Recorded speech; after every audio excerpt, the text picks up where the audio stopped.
బంగారం ఉంటే అంత కొనాలు తీసుకుపోతుంది.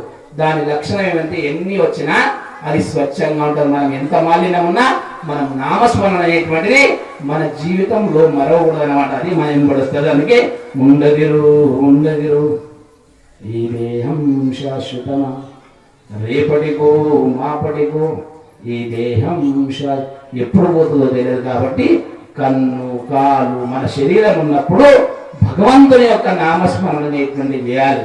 భగవంతుడు మీ టైర్ పంక్చర్ అయితే మీరు ఏం చేస్తారు? పంక్చర్ దుకాణానికి తీసుకెళ్తారు. వాని పంక్చర్ మంచి చేసినాక మీరు దానికి ఏమి ఇస్తారు? డబ్బులు ఇస్తారు. మరి ఇంత భవ్యమైనటువంటి మీ శరీరాన్ని భగవంతుడు ఇచ్చాడు. భగవంతునికి మీరు ఏమి ఇవ్వాలి? మీ మనస్సును మాత్రమే అర్పితం చేయాలి భగవంతుడు దాని కొరకు. అందుకే ఒకసారి ఈ 5 ఏళ్ళు జగడమాడుకుంటాయి అన్నమాట.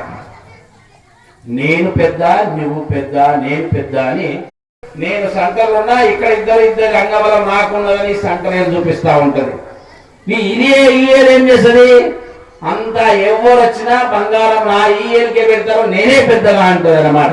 వీళ్ళందరూ జగడమాడుకుంటారు.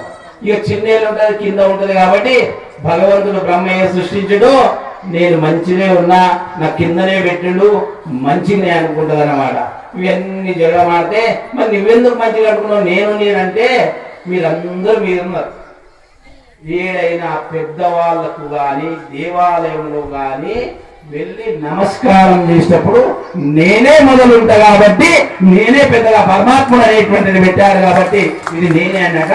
అట్లనే మనం సంసారంలో కూడా ఎట్లా ఉండాలి అంటే పెద్దవాళ్ళ ముంగట వంగి ఉండాలి. తుంగ చెట్టు ఉంటుంది కదా నీళ్ళలో, తుమ్మ చెట్టు మాదిరి కాదు. మహాత్ములు, సత్పురుషులు, సాధువులు, సంతులు గ్రామంలో వస్తే మనం ఏం చేయాలి? భక్తులకు ఎంత శ్రీమంతుడుండని ఎంత పేదోడుండని మేము ఇస్తే మీకు ఏమిటికి సరిపోతాం? లేదా మీరు మాకిస్తే సరిపో ధన రూపం, ద్రవ్య రూపం ఇవన్నీ కూడా ప్రపంచానికి బయట అవన్నీ మంది తీసుకుపోయేటి మంది పాలే. మనకు పాలనేది ఏదున్నది? మన దగ్గర అరగని తరగని వస్తువు ఏదున్నది అంటే జ్ఞానరత్నం ఒకటే. మనకు ఎన్ని రత్నాల కిరీటాలు పెట్టుకున్నా కూడా మన లోపల జ్ఞానరత్నం అనేది గురువు ఇస్తేనే మనకు జ్ఞానోదయం అయితేనే ఆ విలువ వస్తుంది.